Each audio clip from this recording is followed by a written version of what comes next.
우리 지역의 다양한 이슈와 현안들을 심층적으로 풀어보는 헬로 이슈 토크입니다. 2022학년도 수능이 석 달도 채 남지 않았습니다. 코로나19 장기화 상황에서 대입 준비를 해야 하는 수험생들의 부담과 고민도 깊어질 것 같은데요. 오늘 이 시간에는 입시 전문가 신기수 소장과 함께 대입 전략을 어떻게 세워야 할지 자세히 짚어보도록 하겠습니다. 소장님 안녕하십니까? 네, 자 현재 입시 전문가, 입시 컨설턴트로 활동을 하고 계신데 직접 소개 좀 해주시면 어떨까요? 예, 아이들에게 맞춤형으로 진로와 진학 방향을 찾아주는 이공계의 별의 연구소장 겸 이제 온나비의 연구소장을 맡고 있는 신기수라고 합니다. 네, 그럼 현재 지금 입시 전문가로 활동을 하고 계신 거잖아요. 예. 어떤 역할을 구체적으로 하는 건지 좀 궁금하긴 해요. 네, 잘 아시다시피 지금 입시 전형이 굉장히 많습니다. 네. 문제는 학생들이 본인이 나중에 뭘 하고 싶은지 혹은 어느 대학교나 학과에 가고 싶은지에 따라서 할 수 있는 선택지가 수천 가지, 수만 가지가 된다는 겁니다. 그래서 제가 하는 일은 그 학생이 원하는 진로 혹은 학생에게 맞는 진로와 진학 방향을 찾아서 아이를 위한 대입 전략 및 그에 따른 학습 전략을 세우는 방향을 지금 찾고 있습니다. 그래요. 그러면 지금 많은 분들께서 드라마 스카이캐슬을 좀 떠올리실 것 같아요. 네. 인기가 많았죠. 그래서 현재 지금 입시 전략과 방향을 학생들에게 맞춰서 지금 짜주시는 건데, 그러면 저는 좀 궁금한 게 먼저 소장님의 소위 말해서 라떼는 어떠셨을까 좀 궁금해요. 소장님께서 대학 입시를 준비하셨을 때 어떠셨나요? 저는 입시 관련돼서 사연이 좀 많습니다. 네. 중학교 때도 이제 특목고등학교를 준비를 했었는데 네. 떨어졌어요. 떨어졌고 일반 고등학교를 다녔고요. 네. 그래서 특목고에서 좀 안 됐던 부분들을 만회하기 위해서 계속 이제 전교권을 이렇게 하기 위해서 노력을 했었고, 그런데 문제는 아까 말씀드렸다시피 특히 수시의 경우에는 전형이 굉장히 다양하고 복잡합니다. 네. 저의 경우에도 고3 때 수시 전형이 너무 어렵고 복잡해서 실패를 맛봤습니다. 제가 원하는 학교를 가지 못했고, 네. 근데 이제 제가 원하지 않는 학교에서 대학교 3학년까지 다니게 됐어요. 그러다가 대학교 3학년 때 부모님께 이해를 구하고 네. 대학 수능 시험을 다시 보게 됐습니다. 사실은 친구들은 다 취업 준비하느라 바쁜데 네. 저는 정말 다시 수능을 보고 싶어서 그렇게 해서 부모님을 설득하는 과정이 굉장히 눈물겨웠는데 네. 어쨌든 그 과정이 끝나고 저는 이제 미적분을 다시 공부하고 수능을 다시 공부해서 연세대학교를 입학을 하게 돼서 그래서 이제 그렇게 해서 대학 생활을 하게 됐고요. 예, 그랬었습니다. 야, 그래요. 그러니까 지금 살짝만 들었는데도 그 과정이 정말 쉽지 않았겠다 싶기도 해요. 그리고 또 어떻게 보면 지금 말씀하신 것처럼 실패를 좀 경험하신 거잖아요. 실패라고 하긴 좀 그렇지만 어쨌든 원하던 길과는 조금 다른 길도 좀 걸었던 건데, 그러면 그런 과정들이 현재의 직업을 선택하는 데 조금 뭐 영향을 끼쳤을까요? 굉장히 많이 도움이 됐습니다. 왜냐하면 실제로 제가 고등학생 때 정말로 느꼈던 게 뭐냐면 네. 왜 나를 위한 맞춤형 그런 멘토나 그런 서비스가 없을까 굉장히 고민이 많았어요. 네. 왜냐하면 학교의 경우에는 사실 네. 선생님들이 많은 아이들을 수업을 가르치는 것 이외에 행정적으로 신경 쓰셔야 될 것도 너무 많고 네. 그리고 대입 전형도 계속해서 시시각각 바뀌고 있기 때문에 그런 부분들을 학교가 다 챙겨주기 매우 어려웠고 그렇죠. 그리고 사실 멘토링이 그때도 있었습니다. 있었는데 문제는 멘토링이 일부 교과목의 어떤 자기주도 학습 역량을 좀 키워주는 데 그쳤다라는 거죠. 네. 그리고 대부분의 그때 소수를 위한 서비스는 대치동이나 이런 데 일부 아이들을 위해서만 존재했었고요. 이게 보편화되기는 좀 어려웠었습니다. 그래서 그런 점들이 굉장히 아쉬워서 네. 저 혼자서 고등학교 때 네. 그리고 이후에 다시 수능 시험을 칠 때도 대학교 입학처에다가 정말로 많은 전화를 걸었고 많은 고민을 했는데 네. 그런데 결국은 말씀드렸다시피 또 길게 걸렸지 않습니까? 시기가. 네. 그래서 이런 부분들이 저한테 저와 같은 아픈 경험을 하지 않았으면 네. 하는 부분이 소명의식처럼 좀 자리 잡게 됐고요. 네. 그래서 지금 이러한 아이들에게 진로 진학 방향을 찾아주는 일을 하게 된 겁니다. 근데 지금 이제 수능이 석 달도 채 남지 않았어요. 시간이 참 빨라요. 코로나도 이제 겪고 있으면서 이렇게 또 한 번의 수능이 다가왔는데 코로나19 장기화라는 상황에서 우리 수험생들이 굉장히 부담도 크고 어려움이 많을 것 같은데 실제로 좀 이제 만나보면 어떤가요? 사실 굉장히 안타깝습니다. 특히 이제 그 서울과 지역의 차이가 좀 굉장히 큰 편인데 네. 일단 첫 번째 문제로는 이 중간층이 없습니다. 그러니까 예를 들면 네. 수학의 경우에 정말로 작년에 비해서 평균 성적들이 학교에서 좀 낮게 나오고 있는데 문제는 정말로 고득점을 맞는 일부 아이들이 분포하는 반면에 네. 대부분 많은 친구들이 다 하위권의 성적을 받고 있어요. 네. 그래서 중간층이 없다 보니 문제는 이 하위권 친구들도 본인들이 실력을 정말 키워서 이제 상위층으로 이제 좀 상위권으로 올라갈 수 있는 네. 그러한 어떤 단계적 기회를 지금 놓치고 있는 게 문제고요. 네. 그리고 제일 큰 문제는 그 상위권 친구들의 경우에는 사교육에 주로 의지해서 점수를 내는 경우가 많아서 굉장히 좀 어려움을 겪고 있는 부분이고요. 네. 정리를 드리면 네. 이 지금 코로나로 인해서 크게 두 가지 문제를 들 수 있습니다. 네. 뭐냐면 학력 저하와 학력 격차입니다. 방금 말씀했다시피 지금 선생님들의 경우 작년하고 혹은 재작년하고 똑같은 수준으로 내면 평균 성적이 정말 많이 하락을 하고 있다는 말씀을 하세요. 네. 그래서 특히나 수학 과목이 그런데 그래서 이렇게 전반적으로 학력 저하 문제가 지금 생기고 있고 네. 그리고 방금 말씀드렸던 것처럼 그 와중에도 성적 분포가 크게 차이가 나고 있다. 네. 그래서 그런 부분들이 지금 현재 좀 해결해야 되는 급선무지 않을까 싶습니다. 그래요. 우리 학생들에게는 사실은 이 수능이라는 자체가 굉장히 부담스럽고 좀 어려운 부분일 텐데 지금 코로나라는 상황까지 겹쳐져서 이 학력 저하, 학력 격차 문제까지 고스란히 떠안고 있는 상황인 거잖아요. 그럼 지금 이제 더 노력이 좀 필요할 때일 것 같은데 지금 이 시점, 석 달 앞둔 시점에서 어떻게 준비를 하면 가장 좋을까요? 지금 특히나 이제 수능을 치는 고3 학생들의 경우에는 정말로 꼭 염두에 두어야 하는 것이 네. 국어, 영어, 수학과 같은 그런 큰 비중을 차지하는 과목에 성적을 끌어올리기 위해서 노력을 해야 된다는 점입니다. 네. 왜냐하면 사실 많은 고3 학생들이 이제 그 탐구 과목을 아시다시피 탐구는 이제 선택을 하지 않습니까? 네. 탐구 과목에 대한 부분들을 끌어올리기 위해서 시간을 많이 투자하는 그런 구간입니다, 지금. 네. 문제는 그로 인해서 국어, 영어, 수학이 흔들리는 경우 그리고 그의 시간을 적게 투자하는 경우가 발생하고 있다는 부분이에요. 네. 그래서 지금 특히나 고3 학생들은 이 공부 비중을 탐구를 보다 더 늘린다라는 개념보다는 국영수에 투입하는 시간은 거의 그대로 유지를 하되 탐구 시간을 추가적으로 확보하는 노력이 필요합니다. 또 이 시기쯤이면 뭐 정시파, 수시파 이렇게도 좀 나뉘잖아요. 예. 이렇게 좀 정시, 수시에도 좀 차이 있게 대응을 할 수 있는 방법이 있을까요? 예, 말씀드리면 기본적으로 잘 아시다시피 정시라고 하는 것은 네. 오로지 수능만 가지고 이제 그 대입 방향이 결정이 되는 부분입니다. 네. 그래서 방금 말씀드렸던 것처럼 정시를 준비한 학생들은 수능 11월 18일 날 맞춰서 차분하게 국어, 영어, 수학 그리고 탐구 과목의 성적을 높이는 데에 노력을 이제 주안점을 둬야 되겠고요. 네. 수시 같은 경우는 정시하고 달리 사실 여러 가지 전형들이 있습니다.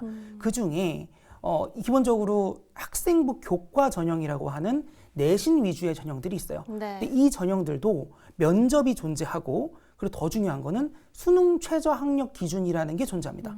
그래서 특히나 의대와 같은 상위권 학교들의 경우에는 그 이제 내신만 잘 준비해서 될 것이 아니라 네. 기본적으로 어느 정도의 수능 최저 등급을 충족시켜야 됩니다.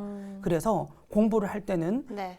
지금 현재의 수시 준비를 잘하는 것뿐만 아니라 이 수능 준비에 있어서 본인이 목표로 하는 대학과 학과에 맞춘 그런 수능 최저를 달성시킬 수 있도록 공부 계획을 잡아야겠고요. 네. 그리고 논술 전형도 마찬가지입니다. 논술 전형도 사실은 수능 최저 학력 기준이 있는 학교들이 있기 때문에 네. 논술은 논술대로 준비를 잘 하되 이제 수능 최저 학력 기준을 맞추기 위해서 과목 공부를 해야 되겠고요. 가장 문제가 되는 거는 네. 학생부 종합 전형입니다. 아, 잘 아시다시피 네. 학생부 종합 전형은 나머지 전형들하고 달리 네. 자기소개서를 준비해야 되는 전형입니다. 네. 물론 학교마다 자기소개서를 필요하지 않는 학교도 있지만 많은 학교들이 아직도 자기소개서를 운영을 하고 있고요. 네. 특히 자소서는 내년까지 유지가 됩니다. 그래서 이 자기소개서를 이제 저희가 준비하는 기간이 최대 네. 9월 10일에서 14일 날 원서 접수를 할 때 네. 자소서도 보통 같이 제출을 하거든요. 네. 그래서 지금 학생부 종합 전형을 준비한 학생들의 경우에는 학생부 종합도 수능 최저 학력 기준이 있기 때문에 수능도 준비를 하면서 동시에 지금 자기소개서 준비에 박차를 가해야 될 그럴 시기라고 볼 수 있습니다. 그래요. 그럼 지금 이제 9월부터 수시 전형이 본격적으로 시작이 될 텐데 지금 자기소개 또 이제 강조해 주셨거든요. 이 자기소개서는 어떻게 준비를 해야 될까요? 일단 이 학생부 종합 전형에서 주로 보는 대입 자기소개서의 경우에는 네. 작년하고 좀 많이 달라졌어요. 네. 올해는 특히나 이제 대교협 에서 공통 문항으로 1번과 2번 문항을 제시합니다. 네. 그래서 이 1, 2번 문항이 공통 문항이고 학교별로 3번 문항이 있는 학교도 있고 없는 학교도 있고 그리고 카이스트나 지스트나 디지스트나 이러한 과기원 학교들은 문항이 더 추가적으로 있는 학교들도 있습니다. 네. 그런데 이 대입 자기소개서는 어떻게 쓰는 거냐면 기본적으로 학생들이 고등학교 1학년, 2학년, 3학년 때까지 했던 활동으로 틀을 잡고요. 그 틀에다가 본인의 생각과 그리고 본인이 어떻게 공부했는지 혹은 어떻게 그 비교과 과정을 했는지에 대한 과정이라고 하는 살을 붙여주는 식으로 갑니다. 네. 그래서 자소서를 잘 작성하는 방법은 일단은 본인이 고등학교 1, 2, 3학년 때까지 활동했었던 학생 기록부를 근거로 해서 네. 1번, 2번 혹은 1번, 2번, 3번에 어떤 글감이 들어가야 할지 그래서 그 활동들을 먼저 이제 틀을 잡는 게 필요합니다. 네. 그거는 교과, 그러니까 이 고등학교 3학년 내내 공부했던 특정 교과목일 수도 있고 네. 혹은 비교과, 아닐 비자를 써서 이런 교과가 아닌 뭐 수상이라든지 동아리 활동이라든지 이러한 데서 폭넓게 글감을 잡아서 틀을 세운 후에 네. 방금 말씀드렸던 것처럼 그 각각의 활동을 위해서 이제 했었던 과정 혹은 느꼈던 점 이런 부분들에 대한 살을 붙여주는 식으로 완성을 하면 되겠습니다. 네. 그래서 하나하나 정리를 해보고 거기에 있어서 그 과정에서 내가 어떤 노력을 했고 어떤 걸 느꼈고 뭐 이제 어떤 성과를 이제 냈는지 그런 부분들을 하나하나 살을 붙여가면 좋겠다라는 말씀을 해주셨는데 근데 또 중요한 게 면접입니다. 예, 면접은 또 어떻게 준비를 해야 될까요? 예, 면접에 대해서 먼저 말씀을 드리면 네. 크게 이제 면접은 이제 의대를 빼고 나서 의대는 조금 특수하니까 빼고 나서 네. 크게 두 가지 종류의 면접이 있습니다. 첫 번째로는 개별형 면접 혹은 서류 기반형 면접이라고 불리는 면접이고 네. 대부분의 학생부 종합 혹은 학생부 교과에서 보는 면접 유형입니다. 이 개별형 면접은 아이들이 제출한 학생 기록부나 자기소개서를 근거로 약 10분에서 15분 정도 면접이 진행되게 됩니다. 네. 이 개별형 면접을 잘 준비하는 방법은 본인이 작성했던 자기소개서와 학생 기록부 등 본인이 고등학교 1, 2, 3학년 때 생활했었던 그런 자료들을 두고 네. 일단은 완전히 한 번 더 파악하는 게 필요합니다. 네. 네. 문제는 일부 학생들이 본인들이 했던 활동이 어떤 활동인지 모르는 경우도 상당히 많다는 거예요. 네. 특히 고등학교 1학년 때 내가 이게 뭐였더라? 어떤 대회를 나갔더라? 네. 그래서 그런 것들을 정리하는 게 필요하고요. 네네. 그리고 나서 두 번째로 해야 될 것은 바로 모의 면접입니다. 그래서 모의 면접을 하는 와중에 실제로 이 학생 기록부나 자기소개서에서 네. 나올 만한 질문들을 뽑아내는 게 필요하고 그리고 실제 면접 환경과 똑같이 훈련을 하는 것이 필요합니다. 네. 그리고 두 번째 유형인 공통형 면접은 실제로 이과 계열, 문과 계열에 따라서 그 소위 얘기하는 답을 내야 하는 문제가 출제가 됩니다. 네. 주로 상위권 학교들이 많이 운영을 하고 있는데 특히나 이과 위주의 학교인 그런 과학기술원이라든지 아니면 서울대, 연대, 고대와 같은 학교들이 이런 공통형 면접을 유지를 하고 있는데요. 네. 이러한 공통형 면접을 잘 준비하기 위해서는 일단은 수능 준비를 철저하게 진행을 해야 됩니다. 네. 왜냐하면 수능에서 출제가 되는 그러한 범위에서 출제가 되는 경우가 많거든요. 네. 그래서 수능 공부를 철저히 진행하면서 기출문제를 여러 번 풀어보는 게 중요하겠고요. 문과 같은 경우에는 이 지문이 인문사회 지문에서 많이 출제가 됩니다. 네. 그래서 일종의 이 문과의 공통형 면접은 일종의 미니 논술이라고 생각하시면 됩니다. 그런데 문제는 이 공통형 면접이 답이 있다라는 거죠. 그래서 더 중요한 거는 네. 무슨 글쓰기 실력을 기르거나 이런 것이 아니라 네. 실제로 그 지문을 명확하게 파악하는 독해력이 더 필요합니다. 네. 따라서 이것도 수능하고 별개가 아닙니다. 수능의 국어 영역 과정의 비문학 과정을 충실히 하는 와중에 네. 기출 문제를 여러 번 풀어보고 모의 면접을 해본다면 네. 좋은 결과가 나올 수 있을 거라고 봅니다. 그래요. 근데 사실 이제 기출 문제도 얘기하셨는데 정보 싸움이잖아요. 원하는 학과, 대학, 그리고 이런 기출 문제들 정보를 어디서 구하는 게 가장 좋을까요? 실제로 각 입학처에서는 작년, 재작년의 면접 문제를 전부 다 공개를 합니다. 네. 문제는 네. 학부님들이 도대체 그 자료 어디서 찾아?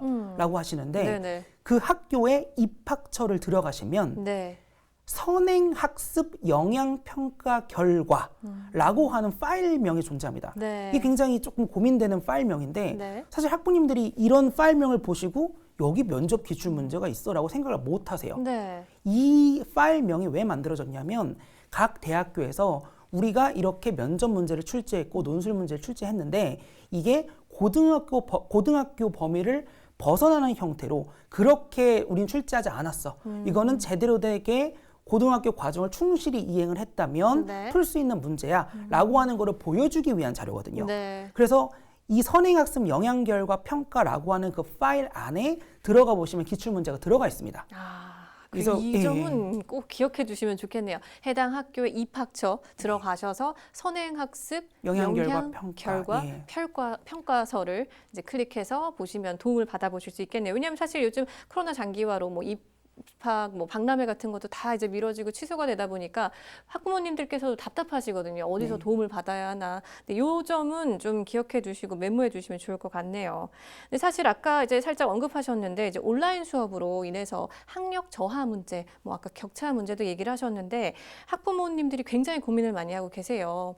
그래서 이제 자기 주도적 학습을 해낼 수 있는 습관이 참 중요하다라는 게 지금 많이들 이제 공감을 하고 계시는데 이 부분은 좀 어떻게 해결할 수 있을까요? 아이들에게 솔직히 말씀드리면 공부는 재미없습니다. 네. 공부는 정말로 재미없습니다. 왜냐하면 공부 말고 더 재밌게 할 수 있는 것들이 수없이 많기 때문이죠. 네. 유튜브라든지 방송들 많지 않습니까? 그러면 문제는 아이들이 어떻게 하면 이 자기주도 학습을 할 수 있게끔 할 수 있냐는 건데요. 네. 그래서 저는 최근에 당진에서도 저희가 한국동서발전, 당진발전본부하고 같이 성문중학교의 학생과 학부모님들을 대상으로 저희가 솔루션 상담을 진행을 몇 번 했었습니다. 네. 그래서 그게 이제 기사로도 나오기도 했었는데요. 네. 제가 늘 말씀드리는 거는 아이들이 자기주도적으로 공부하기 위해서 더 먼저 시작해야 되는 건 아이들의 가치관부터 찾아주는 겁니다. 사실 네. 요새 학부모님들이 또 많이 또 굉장히 세련되지셔가지고 예전의 학부모님들처럼 무조건 공부에 안 하세요. 네. 지금 학부모님들이 그래도 어느 정도 수준까지 도달하셨냐면 나중에 어른 됐을 때 뭐 어떤 거 하고 싶어? 어떤 진로가 좋대?